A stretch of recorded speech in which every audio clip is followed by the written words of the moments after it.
আসসালামু আলাইকুম। মাগরিবের রক্তে বাড়িতে ফেরার সময় ইন্দোনেশিয়ার এক গ্রামের কিছু বাচ্চারা শিকার হয় এক ভয়ানক জিনের। ৮ জন বাচ্চার মধ্য থেকে মাত্র ২জনই বাড়িতে ফেরে। তার মধ্য থেকেও একজন আবার ছিল ওই জিনের আসরে, যার মাধ্যমে ওই নিখোঁজ হওয়া ৬জনকে কাজে লাগিয়ে জিন হামলা করে পুরো গ্রামের উপর। একে একে গ্রামের অনেক বাচ্চারা ওই ৬জন বাচ্চার হাতে খুন হয়। জিনের উদ্দেশ্য সকল বাচ্চাকে নিজের নিয়ন্ত্রণে নেওয়া এবং এই গ্রামকে পুরোপুরিভাবে ধ্বংস করে দেওয়া। শেষমেশ কি জিন তার উদ্দেশ্যে সফল হবে? এছাড়া এই জিনের হাত থেকে বাঁচার উপায়ও বা কি? জানতে হলে দেখতে হবে আজকের এই পুরো গল্পটি, যা কোনো কাল্পনিক গল্প নয়, বরং আমাদের বাস্তব জীবনে নবীর সুন্নাত থেকে নেওয়া হয়েছে। হাদিসেও আছে, মাগরিবের রক্তে মেয়ে মানুষ এবং ছোট বাচ্চারা বাসার বাইরে যেন ঘোরাফেরা না করে, কেননা তখন জিনেরা ঘোরাফেরা করে। তো চলুন আর দেরি না করে সরাসরি এরকমই এক ভয়ানক জিনের গল্প জানা যাক। গল্পটি শুরু হয় ঠিক মাগরিবের রক্তে। মাগরিবের আজানের সুমধুর ধ্বনির সাথে বজ্রের ভয়ানক গর্জন মিলে এক অদ্ভুত অবস্থা সৃষ্টি হয়।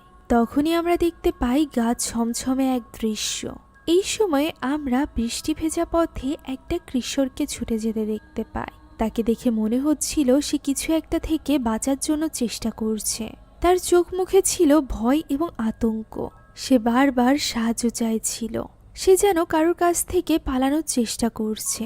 ছেলেটি ছুটতে ছুটতে এক সময় নিজেকে লুকানোর জন্য একটা বড় পাইপের ভেতরে ঢুকে পড়ে। তার ধারণা এবার বুঝি সে বেঁচে যাবে। তবে পাইপের এক প্রান্ত থেকে হঠাৎই উল্টো ঝুলে পড়ে এক ভয়ানক অশরীরী। ছেলেটি এতে করে ভীষণ ভয় পেয়ে যায়। পরক্ষণেই আবার ওই ভয়ানক শক্তিটি গায়েব হয়ে যায়। তবে তার ভয়ের তো এখন মাত্র শুরু।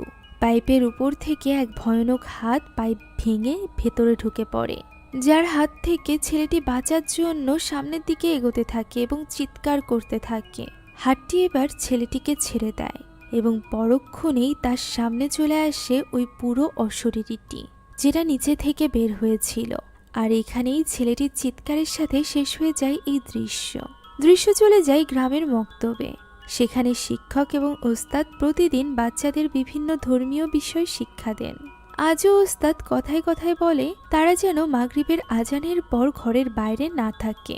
এই সময় বিভিন্ন ধরনের খারাপ জিন এবং শয়তান বাইরে ঘোরাঘুরি করে। এরা প্রথমেই আক্রমণ করে কম বয়সী বাচ্চাদেরকে, তাই বাচ্চাদের সাবধানে থাকতে হবে। তারা নামাজ পড়ার জন্য যেন আলো থাকতে থাকতে মসজিদে চলে আসে, আর সন্ধ্যায় যেন তারা নিজেদের ঘরেই থাকে। সন্ধ্যায় বাইরে বের না হওয়া আমাদের রাসূলের শেখানো একটা সুন্নাত। বাচ্চারা এখানে ওস্তাদের কথা চুপচাপ শোনে। পরে আমরা তাদের গ্রামটি দেখতে পাই। সকালবেলার ব্যস্ত গ্রাম দেখা যায়, যেখানে বাচ্চারা তাদের নিজ নিজ কাজে ব্যস্ত ছিল। এই গ্রামেরই এক মেয়ে ছিল ল্যানি, যে তার কম্পিউটারের সামনে বসেছিল। তার সামনে অ্যাডমিশন, তাই সে এই সম্পর্কে পড়াশোনা করছিল। এদিকে তার ভাই ইয়োগো তৈরি হচ্ছিল, কারণ তাকে পাশের গ্রামে ফুটবল খেলতে যেতে হবে। ইয়োগো ল্যানির আপন ভাই না, তারা দুজন কাজিন হয়। ইয়োগোর বাবা মা মারা যাওয়ার পর থেকে এতিম ইয়োগো ল্যানির পরিবারের সাথেই থাকে। ইয়োগো তার বোনের কাছ থেকে লুকিয়ে তাদের দরজায় বসে থাকা একটা বিড়ালকে খাবার দেয়। ল্যানি তা দেখে ফেলে এবং ভাইয়ের উপর রেগে যায়, কেননা তার মতে এবার এই বিড়াল প্রতিদিন তাদের বাড়িতে আসবে খাবার খাওয়ার লোভে। ইয়োগো তার কথা মেনে নেয়। এখন সে উলানকে খেলা দেখতে যেতে বলে এবং মজা করে বলে সেখানে দিও আসবে, আর সে এলে তো শুধুমাত্র উলানকেই দেখবে। আমরা বুঝতে পারি দিও উলানকে পছন্দ করত, আর উলান দিওকে একেবারেই পছন্দ করত না। এই সব কিছু নিয়েই দুই ভাই বোনের মধ্যে খুনসুটি চলতে থাকে। তখনই বাইরে গাড়ির হর্ন শোনা যায়। একটা পিকআপ ভর্তি করে ইয়োগোর ফুটবল টিমের সদস্যরা সবাই চলে এসেছে। তারা ইয়োগোকে বারবার ডাকছিল। তাদের তারাই দ্রুত জুতো পরে বেরিয়ে যায় ইয়োগো। ল্যানির মা তাকে বিদায় জানিয়ে ভেতরে চলে আসে। ঘরের ভেতরে গিয়েই সে লক্ষ্য করে ইয়োগো তার পানির বোতলটি নিতে ভুলে গিয়েছে। তাই সে ল্যানিকে বারবার বলতে থাকে পানির বোতলটি তাকে দিয়ে আসতে। ছেলেটি পানির অভাবে কষ্ট পাবে। ল্যানি একদমই যেতে চাইছিল না। সে বলে তার অনেক কাজ পড়ে আছে, তাকে অ্যাডমিশনের খবর নিতে হবে। তবে ল্যানির মা তখন তাকে টাকার লোভ দেখায়, ফলে সেও এবার রাজি হয়ে যায়। যেহেতু খেলাটা অন্য গ্রামে ছিল, তাই তার যেতে বেশ সময় লাগে। সে যতক্ষণে পৌঁছায় ততক্ষণে অলরেডি খেলা শুরু হয়ে গিয়েছিল।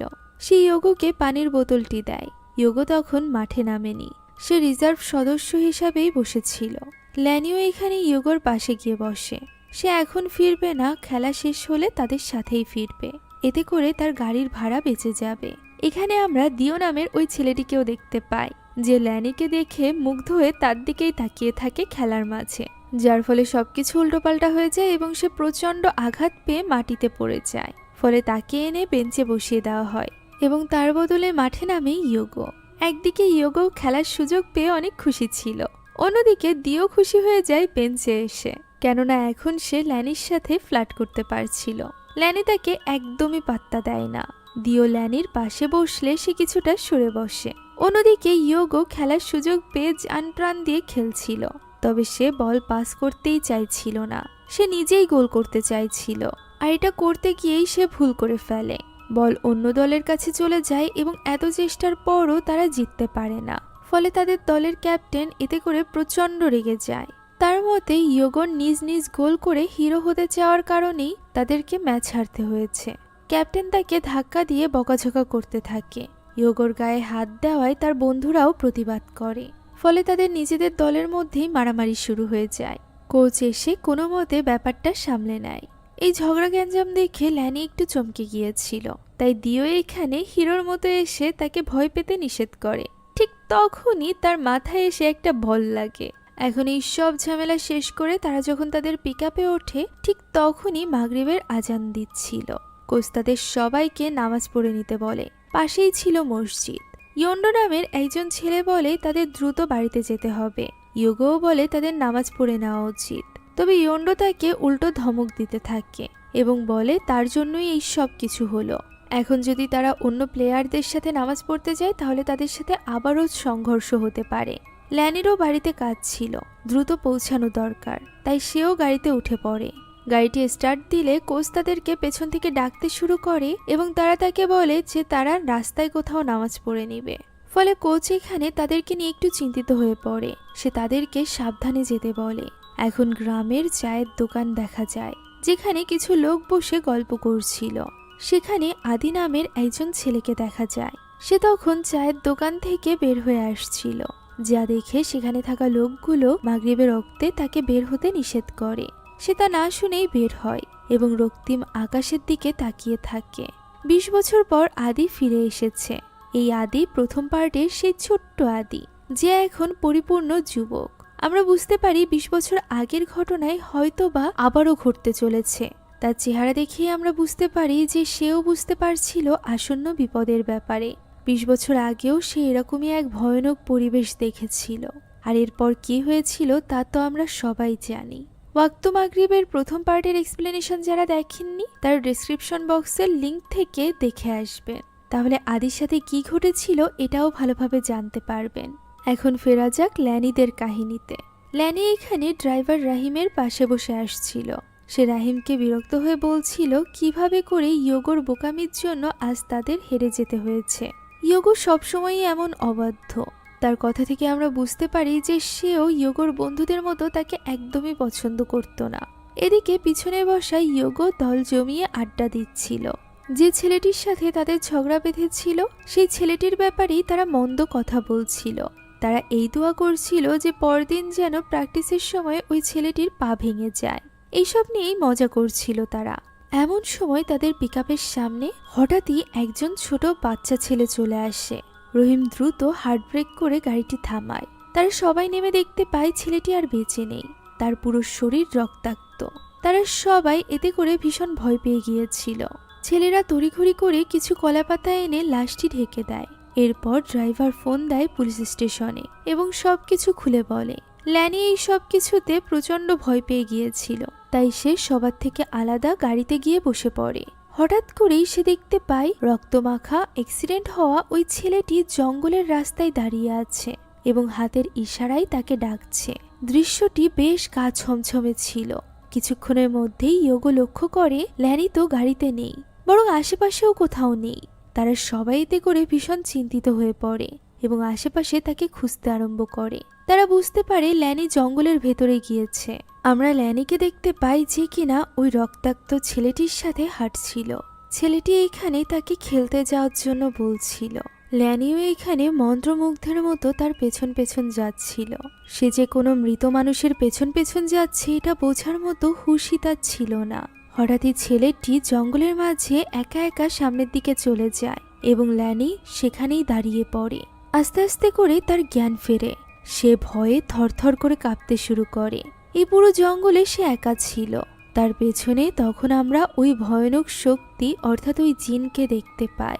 এটি সেই মাগরিবের রক্তের জিন। জিনটি এখানে তার কাছে চলে আসে এবং তার ভেতরে ঢুকে পড়ে। তার চোখ সাদা হয়ে যায়। ল্যানি এখানে পুরোপুরিভাবে ওই জিনের বশে চলে আসে। এদিকে ছেলেরা বুঝতে পারছিল না যে তারা কি করবে। শেষমেশ সিদ্ধান্ত নেয় যে তারা জঙ্গলের মধ্যে ল্যানিকে খুঁজবে। একত্রে কিছুক্ষণ খোঁজার পর তারা যখন ল্যানিকে কোথাও খুঁজে পাচ্ছিল না, তখন তারা সিদ্ধান্ত নেয় যে তারা সবাই আলাদা আলাদা হয়ে ল্যানিকে খুঁজবে। তারা সেটাই করে। অ্যান্ড্রু এখানে ল্যানির এরকম হারিয়ে যাওয়ার কারণে অনেক বিরক্ত ছিল। এরই মাঝে সে সামনে কাউকে একটা দাঁড়িয়ে থাকতে দেখতে পায়। আলো মারতেই দেখা যায় এটা ওই ভয়ানক জিন ছিল। দৃশ্য পরিবর্তিত হয় এবং আমরা ইয়োগোকে দেখতে পাই, যে কিনা এক স্থানে ল্যানিকে দেখতে পায়। সে এক জায়গায় বসেছিল এবং বিনবিনিয়ে কান্না করছিল। ইয়োগো এটা দেখে তার কাছে যেতে যায়, তখনই ল্যানি যেন কোথাও উধাও হয়ে যায়। পরক্ষণেই দেখা যায় ল্যানি তার পেছনে একটা পাথর হাতে দাঁড়িয়ে আছে। সে তার উপর পাথর মারতেই যাবে, এমন সময় পেছন থেকে রাহিম ডাক দেয়, যার ফলে ল্যানির বশ কেটে যায় এবং সে জ্ঞান হারিয়ে সেখানেই অজ্ঞান হয়ে পড়ে। রাহিম এবং ইয়োগো তাকে কোনো মতে সামলে নেয়। বাকি ছেলেদের কাউকেই খুঁজে পাওয়া যাচ্ছিল না। রাহিম এই দুই ভাই বোনকে উদ্ধার করে বাড়িতে ফিরিয়ে নিয়ে যায়। পুরো গ্রামবাসী এখন চিন্তায় পড়ে গিয়েছিল। হারিয়ে যাওয়া ছেলেদের বাবা মায়েরা এবং গ্রামের সবাই তাদেরকে খুঁজতে বের হয়েছিল। পুরো জঙ্গল চষে ফেলেও তারা তাদেরকে খুঁজে পায় না। এদিকে পুলিশ এসে ল্যানির মাকে জানায় সে এখন সাময়িক শকে আছে। সে কোনো কথাবার্তা বলছে না। তাকে কি হয়েছে তা বারবার জিজ্ঞাসা করেও কিছুই জানতে পারা যায়নি। তাই তার উপর যেন খুব একটা প্রেশার না ক্রিয়েট করা হয়। ল্যানির মাও এখানে তাকে যখন খুশি কথা বলতে বলে। আপাতত সে যেন বিশ্রাম নেয়। প্রতিবেশীরা সবাই ল্যানিকে দেখে গিয়েছিল এবং তার মাকে সান্ত্বনা দিয়ে গিয়েছিল। তবে ল্যানির কাছে যাওয়ার সাহস পাচ্ছিল না ইয়োগো। সে দূর থেকে ল্যানিকে দেখছিল। সে যেন কিছু একটা নিয়ে চিন্তিত ছিল এবং ল্যানিকে দেখে ভয় পাচ্ছিল। এদিকে আদি চলে যায় দুর্ঘটনাস্থলে। সেখানে দাঁড়িয়ে থাকা কিছু লোককে দেখে তাদের দিকে সে এগিয়ে যায় এবং তাদের কাছে জিজ্ঞাসা করে এখানে কি হয়েছে। অ্যাক্সিডেন্ট পর্যন্ত সবকিছু ঠিক ছিল, তবে সে যখন জানতে পারে মাগরিবের সময়ে 6টি বাচ্চা এখান থেকে গায়েব হয়ে গিয়েছে, তখন সে অনেক বেশি ঘাবড়ে যায়। 8 জন বাচ্চাদের মধ্যে মাত্র 2 জনকে উদ্ধার করা গিয়েছে, বাকিদের কোনো হদিস নেই। আদি অ্যাক্সিডেন্টের মৃত ছেলেটির লাশও দেখতে পায়। তার গলার কাছে থাকা একটা দাগ দেখে আদির খুব পরিচিত বলে মনে হয়। তার মনে পড়ে যায় এই ছেলেটির বাবা মায়ের সাথে সে দেখা করেছিল। এরকমই এক মাগরিবের সময় ছেলেটি হারিয়ে যায়। এরপর আর তাকে খুঁজে পাওয়া যায়নি। আর এই ব্যাপারে অনুসন্ধান করতেই মূলত সেই গ্রামে এসেছিল। ছেলেটির মায়ের মনে এখনো আশা আছে ছেলেটিকে জীবিত খুঁজে পাওয়া যাবে। তবে বর্তমানে তার অবস্থা তো আমরা দেখতেই পাচ্ছি। গাড়িতে বসে সে ছেলেটির কথা ভাবছিল যে ছেলেটির সাথে কি হয়েছে। 20 বছর আগের ওই ঘটনা কি আবারও শুরু হলো? আদির মনে এখানে অনেক প্রশ্ন, কিন্তু কোনো উত্তর নেই। এমন সময় আয়ু তাকে কল করে। আয়ু হলো আদির ছোটবেলার বান্ধবী। তাকেও আমরা প্রথম পার্টে দেখেছিলাম, যে কিনা আদিকে সাহায্য করেছিল ওই শয়তান জিনের সাথে লড়াই করতে। 20 বছর পর আদি এবং আয়ু এখন একজন একজনের সাথে ভালোবাসার সম্পর্কে রয়েছে। তবে আয়ু ওই ঘটনা থেকে মুভ অন করতে পারলেও আদি এখনো পর্যন্ত পারেনি। আয়ু তাকে এইসব ঘটনার পেছনে যেতে নিষেধ করে। এতে করে আদির জীবনও ঝুঁকিতে পড়তে পারে। তবে আদিত্য মনে অনেক প্রশ্ন। সে এই সব কিছু শেষ দেখে ছাড়বে, তাই সে এখানে আয়ুকে তাকে নিয়ে চিন্তা করতে নিষেধ করে ফোন কেটে দেয়। আদি ওই শয়তান বা জিনের খুব কাছাকাছি পৌঁছে গিয়েছিল। এত বছর পর সে ওই শয়তানের মুখোমুখি হতে চলেছিল। এই সুযোগ সে কিভাবে হাতছাড়া করবে? এদিকে ফোন কেটে দেওয়ার পর আয়ু মন খারাপ করে একটি ডায়েরি বের করে, যেখানে তার বন্ধুদের ছবি দেখতে পাওয়া যায়, যারা 20 বছর আগে ওই জিনের শিকার হয়েছিল। যে ঘটনার জন্য এখনো পর্যন্ত আদি তার জীবনের সামনের দিকে এগোতে পারেনি। এখন অন্যদিকে আমরা ইয়োগোকে দেখতে পাই, যে তার বন্ধুদের সাথে ফুটবল খেলছিল। হঠাৎ করেই তার 6 জন বন্ধুকে সে দেখতে পায়। তারা অন্যদিকে ঘুরে দাঁড়িয়েছিল। তাদেরকে এইভাবে থমকে যেতে দেখে ইয়োগো কিছুই বুঝতে পারছিল না। এমন সময় আচমকা তারা সবাই একসাথে নিজেদের মাথা ঘোরায়, যেখানে তাদের প্রত্যেকের চোখ সাদা ছিল। তারা তার দিকে তাকিয়ে হাসতে থাকে, আর এর ফলে ইয়োগো প্রচণ্ড ভয় পেয়ে আতঙ্কে চিৎকার করে ঘুম থেকে উঠে পড়ে। অর্থাৎ এতক্ষণ যাবৎ সে স্বপ্ন দেখছিল। সে এত বেশি ভয় পেয়ে গিয়েছিল যে তার গলা শুকিয়ে গিয়েছিল। তার রুমে যেহেতু পানি ছিল না, তাই সে পানি পান করার জন্য রুমের বাইরে যায়। সে যখন পানি নিচ্ছিল তখন আচমকা সে দরজার বাইরে কিছু শব্দ শুনতে পায়। সেই সাথে শুনতে পায় বিড়ালের চিৎকার। সে সাহস করে বাইরে বের হওয়ার দরজাটি খোলে। দরজা খুলতেই সে হতভম্ব হয়ে যায়। সে দেখতে পায় সেখানে ল্যানি রয়েছে, যে বিড়ালটি তার কাছে প্রায়ই আসতো। সেই বিড়ালটিকেই নৃশংসভাবে কেটে মেরে ফেলছে ল্যানি। শুধুমাত্র তাই নয়, ল্যানির চোখ পুরোপুরিভাবে সাদা, সেই সাথে তার মুখে রক্ত লাগানো, যেন সেই বিড়ালটিকে মেরে রক্ত খাচ্ছিল। বনের এই ভয়ানক রূপ দেখে ভীষণভাবে ভয় পেয়ে যায় ইয়োগো। সে কিছু বুঝতে না পেরে দ্রুত ঘরের ভেতরে ঢুকে পড়ে। পরক্ষণে আবারও সাহস করে এবং সাহস করে বাইরে বের হতেই দেখতে পায় সেখানে কেউই নেই। ল্যানি, রক্ত, সেই সাথে বিড়াল সব যেন গায়েব হয়ে গিয়েছে। সে এই ব্যাপারে খুব একটা না ভেবে ভেতরে চলে আসে। ভেতরে আসতেই সে চমকে ওঠে। তার সামনে দাঁড়িয়ে ছিল ল্যানি, যার হাতে ছিল একটা ছুরি। যে ছুরি হাতে নিয়ে সে প্রচণ্ড জোরে চিৎকার করতে করতে ইয়োগোর দিকে ছুটে আসে, যা দেখে এবার ইয়োগো আরো বেশি ভয় পেয়ে যায় এবং চিৎকার করতে থাকে। তার চিৎকার শুনে ল্যানির মাও ছুটে আসে। দেখা যায় সেখানে কেউই নেই। ইয়োগো একাই নিচে বসে চিৎকার করছে। ইয়োগো ল্যানির মাকে সবটা খুলে বলতে চাইছিল, তাই সে তাকে নিয়ে যায় ল্যানির ঘরে। তবে সেখানে গিয়ে দরজা খুলতেই তারা দেখতে পায় ল্যানি তো নিজের বিছানায় ঘুমিয়ে আছে। তাই তো ল্যানির মার মতে ইয়োগো হয়তো বা স্বপ্ন দেখেছে, আর ঘুমের ঘরেই সে সেখানে গিয়েছে। সে যেন এসব নিয়ে খুব একটা চিন্তা না করে। ইয়োগো তার কথা মেনে নেয়। তবে পর মুহূর্তেই আমরা বুঝতে পারি ইয়োগো আসলে স্বপ্ন দেখছিল না, কেননা ল্যানি অন্যদিকে শুয়ে ঘুমিয়েছিল, যেখানে তার হাতে লেগেছিল এখনো ওই বিড়ালের রক্ত। এখন ওই রাতটা এভাবেই কেটে যায়। সকালে নাস্তার টেবিলে বসেছিল ল্যানি।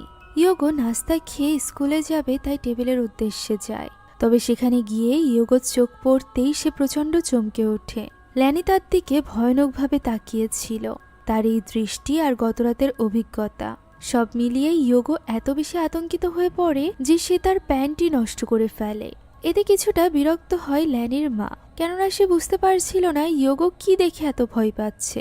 ল্যানি তো দিব্যি তার সামনে বসে খাবার খাচ্ছিল। ইয়োগো লজ্জায় পড়ে যায় এবং ছুটে সেখান থেকে ভেতরে চলে যায়। অন্যদিকে গ্রামবাসীরা সকাল হয়ে যাওয়ার পরও ওই 6 জন ছেলেকে খুঁজে চলেছিল। তাদের কোনো পাত্তাই পাওয়া যাচ্ছিল না। দুজন যুবক এখানে খুঁজতে খুঁজতে বলছিল যে বাচ্চারা যেন কবুতরের মতো কোথাও উড়ে চলে গিয়েছে। তাদের কোনোভাবেই খুঁজে পাওয়া যাচ্ছে না। তাদের সাথে একজন সিকিউরিটি গার্ডও যোগ দেয়। সে কথায় কথায় বলে 20 বছর আগে তার বাবাও একজন পুলিশ অফিসার ছিল। পাশের গ্রামের কিছু ছেলে এইভাবেই হারিয়ে যায়। আর এরপর তদন্তে বেরিয়ে আসে যে এই সব কিছুর পেছনে কোনো অশরীরী শক্তি অর্থাৎ জিনের হাত ছিল। লোকটি এখানে আরো বলে তার বাবার কাছে বিশেষ ক্ষমতা থাকার পরও ওই শয়তান জিনটাকে তার বাবা আটকাতে পারেনি, কেননা ওই জিন প্রচণ্ড শক্তিশালী। এখন দৃশ্য চলে যায় ইয়োগোর স্কুলে। স্কুলে পৌঁছানোর পর সকলে তাকে খুব অদ্ভুতভাবে দেখছিল, যেহেতু গতরাতে ওই জঙ্গল থেকে শুধুমাত্র সে এবং তার বোনই নিখোঁজ হয়নি। এদিকে আগে থেকেই আনাস এবং তার দলবলরা তার জন্য অপেক্ষা করছিল। তারা তাকে নিয়ে এক সাইডে চলে যায় গতদিনের প্রতিশোধ নেওয়ার জন্য। গতদিন ইয়োগোর জন্যই তারা হেরেছে, এত সহজে আনাস তা ভুলবে না। এর উপর আবার এখন ইয়োগোর বাকি বন্ধুরাও গায়েব। এরকম হলে তো তাদের টিমই ডিসকোয়ালিফাইড হয়ে যাবে। তার সন্দেহ ছিল ইয়োগো এবং তার টিম মিলে এই পরিকল্পনা করেছে। তাই সে বলে নেক্সট ম্যাচের আগে সে যেন তার টিম হাজির করে, তা না হলে সে তাদের সবাইকে দেখে নিবে। এমন সময় ল্যানি তাদের পিছে চলে আসে। তাকে দেখতে একদমই স্বাভাবিক মনে হচ্ছিল না। সে অদ্ভুত ভঙ্গিতে এগোতে থাকে এবং বলতে থাকে তারা ফিরে আসবে এবং মাগরিবের রক্তে তাকে নিয়ে যাবে। কেউই এই কথার মানে বোঝে না।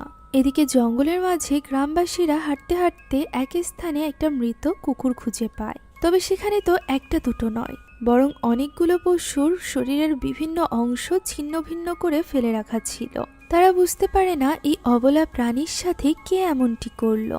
এদিকে যোগদের ক্লাস শুরু হয়। তবে ক্লাস শুরুর আগে ক্লাস টিচার এসে সব ছাত্রদেরকে হারিয়ে যাওয়া 6 জন ছেলের জন্য দোয়া করতে বলে। সবাই মাথা নিচু করে দোয়া করছিল। তখনই যোগর চোখ পড়ে ল্যানির দিকে। সে দোয়া না করে বরং চুপচাপ ভয়ানকভাবে তার দিকে তাকিয়েছিল। ফলে যোগর তো ভয়ে অবস্থা খারাপ হয়ে যায়।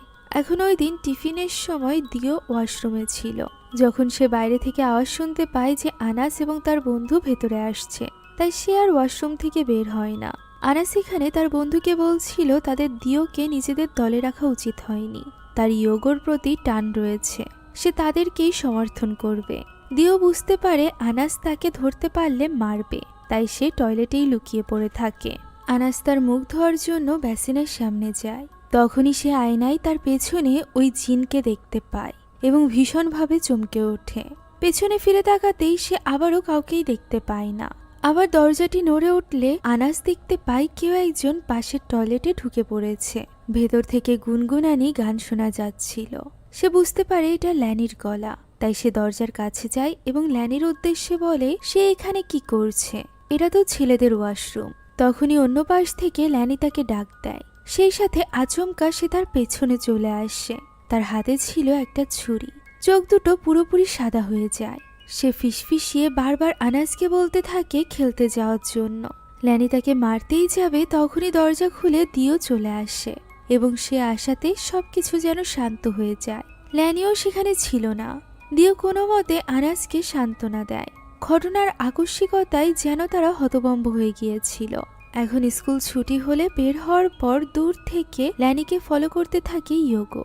সে যেহেতু ভয় পাচ্ছিল তাই সে তার উপর নজর রাখতে চাইছিল, আবার তার কাছে যেতেও ভয় পাচ্ছিল। তখন তার আনাসদের সাথে দেখা হয়। দুজন মিলেই যোগোকে পুরো ঘটনা খুলে বলে। যোগোর মতে জঙ্গল থেকে ফিরে আসার পর থেকেই ল্যানের মধ্যে কিছু একটা হয়ে গিয়েছে। সে যেন অন্য কেউতে পরিণত হয়েছে। এই সব কিছুর মধ্যে ভালো ব্যাপার হলো আনাস এবং যোগোর দ্বন্দ্ব মিটে গিয়েছিল। তারা এই সমস্যা নিয়েই ভাবছিল। এমন সময় দিওর মতে এই সব কিছু 20 বছর আগেও ঘটেছে। সে আদিদের ওই ঘটনা খুলে বলে। তবে আনাস এসবে বিশ্বাস করত না। তার মনেই হচ্ছিল না এরকম আধ্যাত্মিক কিছু ঘটতে পারে। এমন সময় গ্রামবাসীরা একসাথে ছুটে কোনো একদিকে যেতে শুরু করে, যা দেখে তারা 3 জনও গ্রামবাসীর পিছু করে। আমরা দেখতে পাই গ্রামের বেশ পশু পাখি মরে পড়ে আছে। এই অবস্থা দেখে গ্রামবাসীরাও ভয় পাচ্ছিল। তাদেরও মনে পড়ে যাচ্ছিল 20 বছর আগের ওই ঘটনার কথা। ওই সময় সেখানে যোগদের সাথে আদিও আসে। সে মূলত জঙ্গলের ওই মৃত পশুদের কথা জানার পরই গ্রামে এসেছিল। আর এখন তো সে পুরোপুরিভাবে নিশ্চিত যে ওই জিনই ফিরে এসেছে। সে এখানে যোগকেও লক্ষ্য করে। তবে যোগো তার দিকে গুরুত্ব না দিয়ে বরং বাড়িতে ফিরে যায়, কেননা সে ল্যানি কোথায় আছে এটা চেক করতে চাইছিল। বাড়িতে ফিরে সে দেখতে পায় ল্যানি তো তার ঘরে ঘুমিয়ে আছে। তখনই ল্যানির মা তার কাছে আসে। সে এতে করে ভয়ানকভাবে চমকে যায়। সে যেন পদে পদে ভয় পাচ্ছিল। ল্যানির মা বলে ল্যানি স্কুল থেকে এসে এইভাবেই শুয়ে আছে।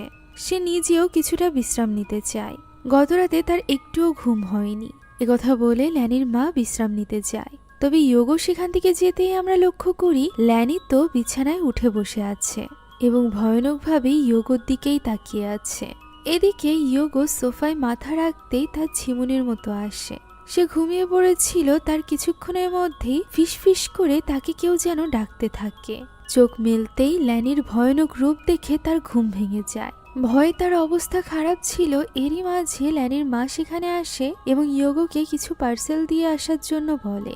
যোগো তৈরি হয়ে প্যাকেটগুলো নিয়ে বেরিয়ে পড়ছিল।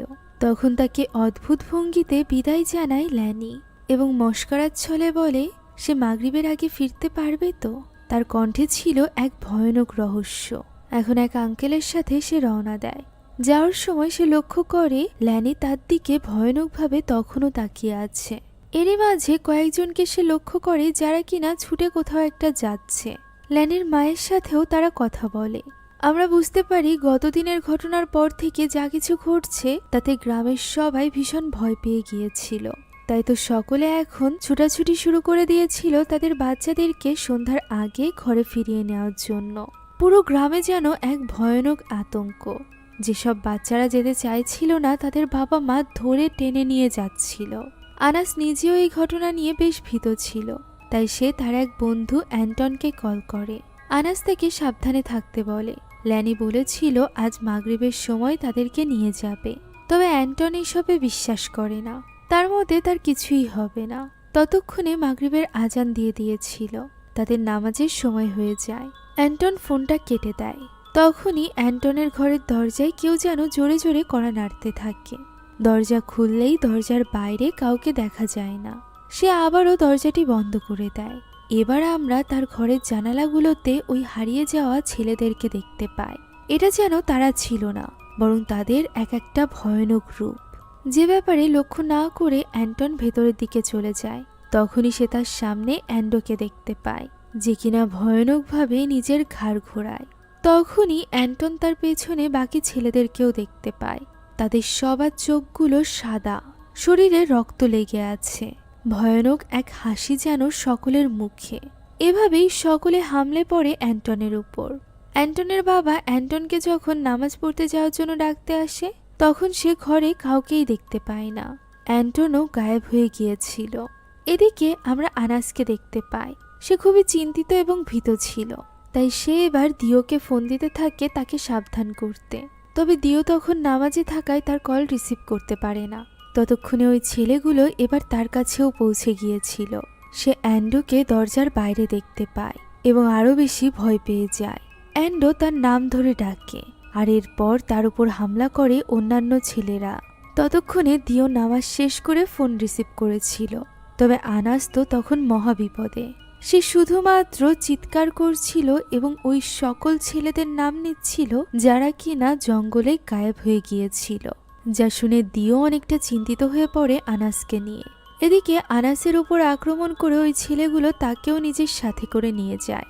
দিও যখন বন্ধুর বিপদ আজ করতে পেরে দ্রুত সেদিকে যাচ্ছিল, তখনই পথে তার সাথে দেখা হয় ইয়োগোর সাথে।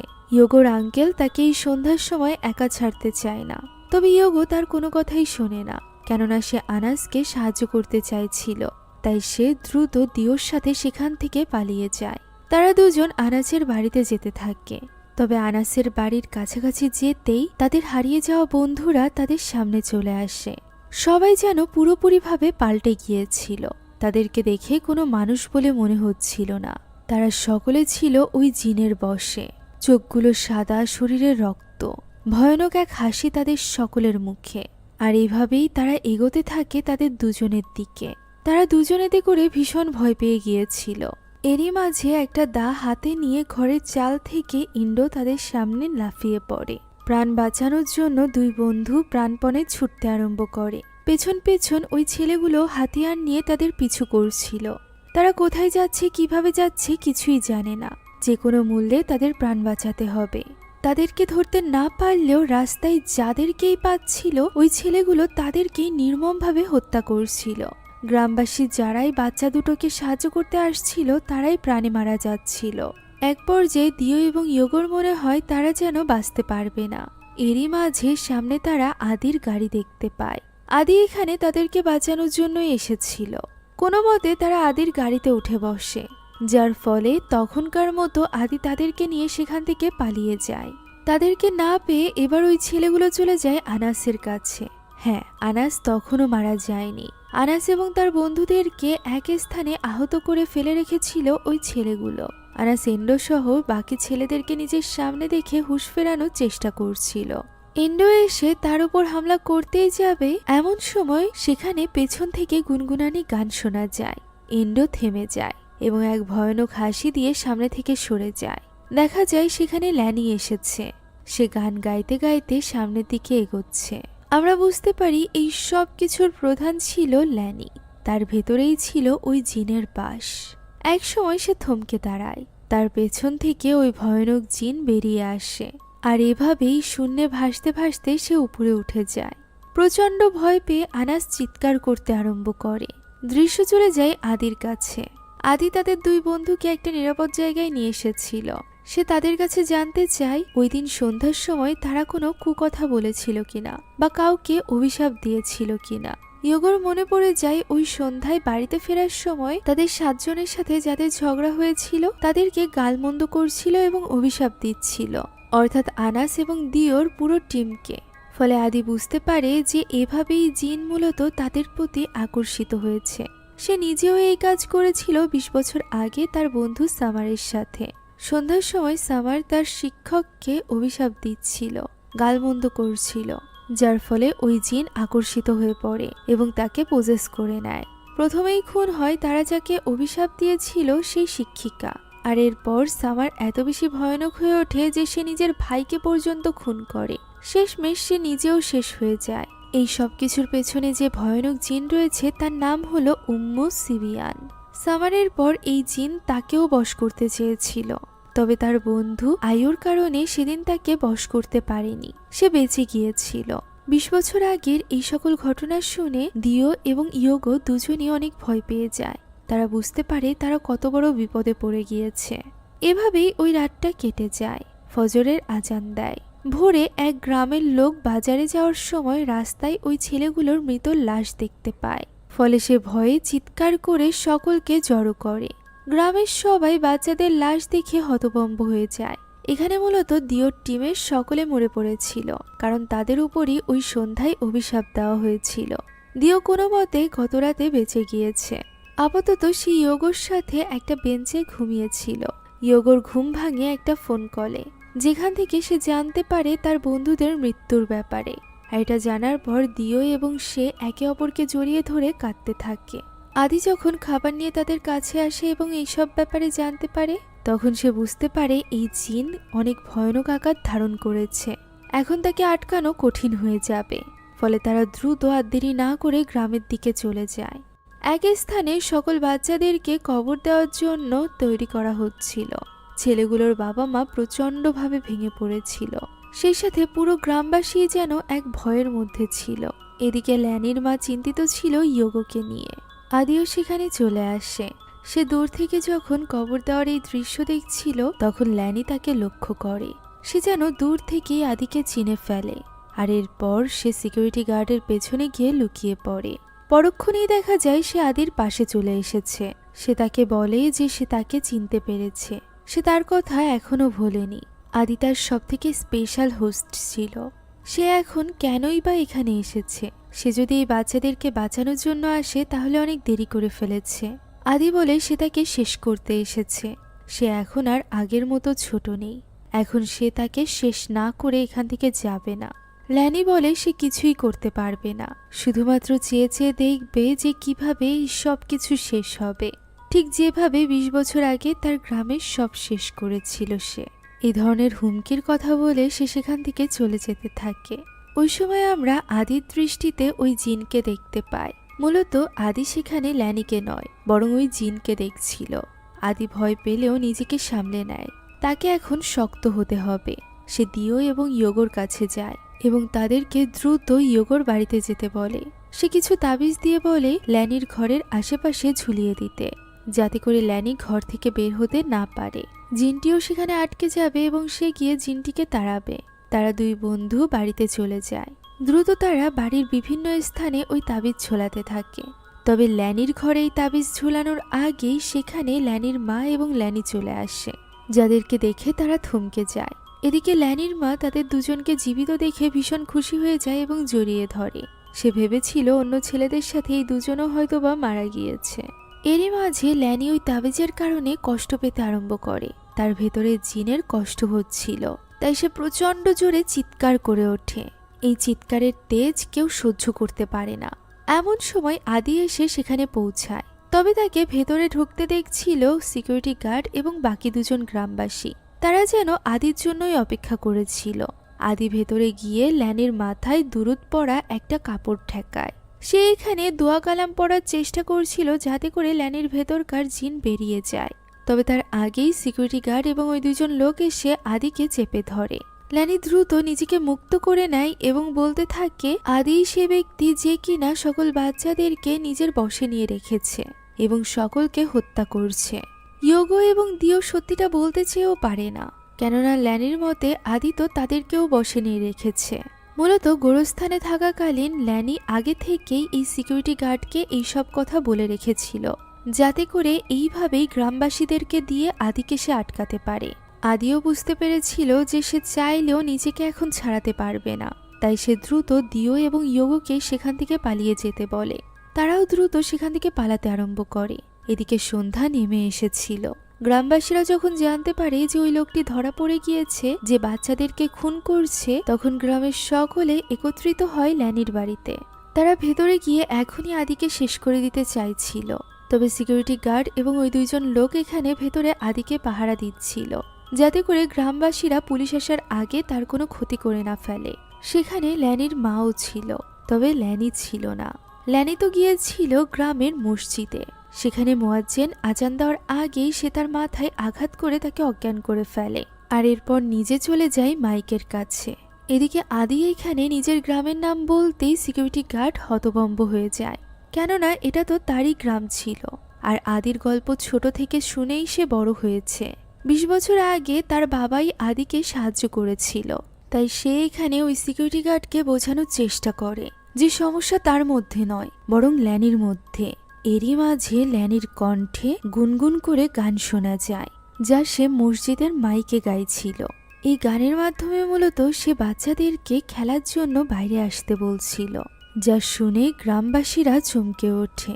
সেই সাথে বাচ্চারা যেন হিপনোটাইজড হয়ে যায়। তারা মন্ত্রমুগ্ধের মতো বাইরে বেরিয়ে যায়। কেউ বাচ্চাদেরকে আটকাতে পারে না, কেউ আটকাতে গেলেই উল্টো বাচ্চারা তাদের উপর হামলা করে। প্রত্যেকটি বাচ্চা যেন শব্দ শুনে পজেস হয়ে গিয়েছিল। গ্রামে সাড়া পড়ে গিয়েছে, কোনো বাড়িতে বাচ্চা নেই, সবাই কোথায় যেন চলে গিয়েছে। ল্যানির মাও এখানে তার মেয়ের কণ্ঠ শুনে চিনে ফেলে। এদিকে আদি বারবার বোঝানোর চেষ্টা করে এটা ল্যানির কণ্ঠ, অনেক দেরি হওয়ার আগেই তাকে মুক্ত করে দিতে, যাতে করে সে সবটা সামলে নিতে পারে। তবে সিকিউরিটি গার্ড এমনটি করবে তার আগেই সেখানে ওই বাচ্চারা পৌঁছে যায়, অর্থাৎ এন্ডো সহ যে বাচ্চাগুলো জঙ্গল থেকে গায়েব হয়েছিল। তারা তখন সিকিউরিটি গার্ড এবং আদি সহ ওই দুইজন লোকের উপর হামলা করতে যায়। আদি দ্রুত দরজা বন্ধ করতে বলে। এই সুযোগে সিকিউরিটি গার্ড আদির হাত খুলে দেয়, তবে তারা হাজার চেষ্টা করেও ওই দরজা আটকে রাখতে পারে না। কিছু সময়ের মধ্যেই ওই 6 জন ছেলে দরজা ভেঙে ফেলে এবং হামলে পড়ে তাদের উপর। তারা এক এক করে ওই 6 জনের সাথে লড়াই করতে থাকে। আদি সেখান থেকে পালানোর চেষ্টা করতে থাকে, যাতে করে সে ওই বাচ্চাদেরকে বাঁচাতে যেতে পারে। তবে পজেস হওয়া একটা বাচ্চা তখনও তার পিছু করছিল। সে কোনো মতে তাকে আঘাত করে অজ্ঞান করে ফেলে, আর এরপর সে মনে করতে থাকে যে সে কিভাবে ওই বাচ্চাদেরকে বাঁচাবে।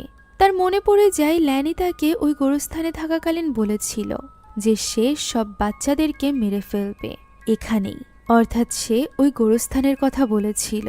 ফলে আদি বুঝতে পারে যে তাকে এখন ওই গোরস্থানেই যেতে হবে। সে দ্রুত সেদিকেই রওনা দেয়। আমরা দেখতে পাই সত্যি গ্রামের সব বাচ্চারা আস্তে আস্তে করে পৌঁছে গিয়েছিল ওই গোরস্থানে, যেখানে তাদের সকলের চোখ ছিল সাদা। তাদের মধ্যে ইয়োগো এবং দিও ছিল। হাত তুলে ল্যানি তাদেরকে ডাকছিল, যে কিনা হাওয়ায় ভাসছিল। তার পেছনে ছিল ওই জিন, যে ল্যানিকে পুরোপুরিভাবে নিয়ন্ত্রণ করছিল। সেই সাথে বাচ্চাদেরকে ডাকছিল একটা ঝিলের কাছে। এটা গোরস্থানের কাছেই ছিল। হয়তোবা এই ঝিলের পানিতে ফেলে সে ওই বাচ্চাদেরকে মেরে ফেলতে চাইছিল। অন্যদিকে অন্য 6 জন বাচ্চার সাথে সমান তালে লড়াই করে যাচ্ছিল ওই 3 জন ব্যক্তি। আদি জানতো ওই 3 জন সহ গ্রামের সকলকে বাঁচানোর একটাই উপায়, আর সেটা হলো ওই জিনকে হারানো। তাই সে ওই গোরস্থানে পৌঁছে যায় এবং জিনের সামনে গিয়ে দাঁড়ায়। সে এবার আর ভয় পায় না। সে জিনকে বলে সে চাইলে বাচ্চাদেরকে মেরে ফেলতেই পারে, তবে ল্যানি তো কোনো দোষ করেনি। সে ল্যানিকে যেন ছেড়ে দেয় এবং তার শরীরকে নিজের বশে নিয়ে নেয়। জিন এতে করে বরং খুশিই হয়, কেননা আদি তার সব থেকে ফেভারিট হোস্ট ছিল, যাকে এখন সে চাইলেও কাবু করতে পারবে না। যেহেতু আদি বড় হয়ে গিয়েছে, সেই সাথে সে যদি নিজে থেকে সম্মতি না দেয়। আদি এখানে জিনকে বিশ্বাস করায় যে তার বন্ধুরা মারা যাওয়ার পর থেকে সে ধুকে ধুকে বেঁচে আছে। এমন বাঁচার কোনো মানেই হয় না, তাই সে নিজের আত্মাকে উৎসর্গ করছে। যা শুনে এবার জিন ল্যানিকে নিয়ে হাওয়া থেকে নিচে নেমে আসে। ল্যানি আদির সামনে গিয়েই অজ্ঞান হয়ে পড়ে। জিনটি তখন আদির সামনে যায় এবং আদি তার হাত ধরে। সাথে সাথে এবার জিনটি প্রবেশ করে আদির শরীরে। আদি তখন প্রচণ্ড ছটফট করতে থাকে, তার ভীষণ কষ্ট হচ্ছিল। তবে এত কষ্টের মধ্যেও সে খুশি ছিল, কারণ তার পরিকল্পনা সফল হয়েছে। এই অবস্থাতেই সে নিজের উপর নিয়ন্ত্রণ নেয় এবং আজান দিতে শুরু করে। আজানের এই মিষ্টি ধ্বনির কারণে আস্তে আস্তে করে সকলের এই বশ কাটতে আরম্ভ করে। সব বাচ্চারা আস্তে আস্তে করে স্বাভাবিক হতে শুরু করে। সেই সাথে ওই 6 জন বাচ্চাও ছটফট করতে থাকে। যেহেতু জিন তার মধ্যেই ছিল, তাই সে জিনকে আটকে রেখে এই আজান দিচ্ছিল, আর এ কারণেই জিন দুর্বল হয়ে তার আসর হারিয়ে ফেলেছিল। সব বাচ্চারা একে একে জ্ঞান হারায়, সবাই মাটিতে লুটিয়ে পড়েছিল। তবে সম্পূর্ণভাবে পজেস হয়ে যাচ্ছিল আদি। তবে সে কিছুতেই চাইছিল না ওই জিন তাকে পজেস করে নিয়ে মানুষের কোনো ক্ষতি করুক বা এই বাচ্চাদের কোনো ক্ষতি হোক। তাই সে এখানে তার পরিকল্পনার সর্বশেষ ধাপে যায়, আর তা হলো আত্মবলিদান। সে ওই ঝিলের কাছে যায় এবং পানিতে ঝাঁপিয়ে পড়ে। এভাবেই সে নিজেকে শেষ করে দেয়। সেই সাথে ওই জিনের আসরেরও অবসান ঘটায়। গ্রামের সকলে বেঁচে যায়। ওই 6 জন বাচ্চা যেহেতু মারা গিয়েছিল না, তাই আস্তে আস্তে তারাও জ্ঞান ফিরে পায়। একে একে জ্ঞান ফিরে আসে গোরস্থানে থাকা ওই বাচ্চাদেরও। ইয়োগো এবং দিও তখনও পর্যন্ত ল্যানিকে দেখে ভয় পাচ্ছিল। তবে ল্যানির জ্ঞান ফিরতেই সেই ইয়োগোকে জড়িয়ে ধরে। সাথে সাথে তারা বুঝতে পারে যে ল্যানিও স্বাভাবিক হয়ে গিয়েছে। এভাবেই গ্রামটিকে বাঁচিয়ে নেয় আদি। সে 20 বছর আগে নিজের গ্রামকে বাঁচাতে পেরেছিল না, তবে এই আফসোস এখন আর তার নেই। সে এই ব্যাপারে একটা চিঠি আগে থেকেই লিখে রেখে গিয়েছিল আয়ুর জন্য, যে চিঠি পড়তে পড়তে আয়ু অনেক বেশি ইমোশনাল হয়ে পড়ে। গ্রামের সকলে আয়ুর সাথে মিলে আদিকে সম্মান জানায় ওই ঝিলের পানিতে ফুল ফেলে। আদির জন্য কষ্ট হলেও আয়ুর মুখে এক প্রশান্তির হাসি ফুটে ওঠে যখন সে এখানে এই বাচ্চাদেরকে দেখতে পায়। আদি এখন এই গ্রামের জন্য একজন সুপার হিরো। তার জন্যই পুরো গ্রাম বেঁচে গিয়েছিল। আর এরই সাথে শেষ হয়ে যায় আজকের এই গল্পটিও। আশা করছি এই গল্পটি আপনাদের কাছে ভালো লেগেছে। যদি ভালো লেগে থাকে তাহলে অবশ্যই একটি লাইক এবং একটি কমেন্ট করতে ভুলবেন না। সেই সাথে আমাদের চ্যানেলে নতুন হয়ে থাকলে please subscribe to our channel. এছাড়া আমাদের সকল ভিডিওর আপডেট পেতে এখনই জয়েন করুন হোয়াটসঅ্যাপ চ্যানেলে। লিংক ডেসক্রিপশন বক্সে পেয়ে যাবেন। Thank you so much for watching this video. আল্লাহ হাফেজ।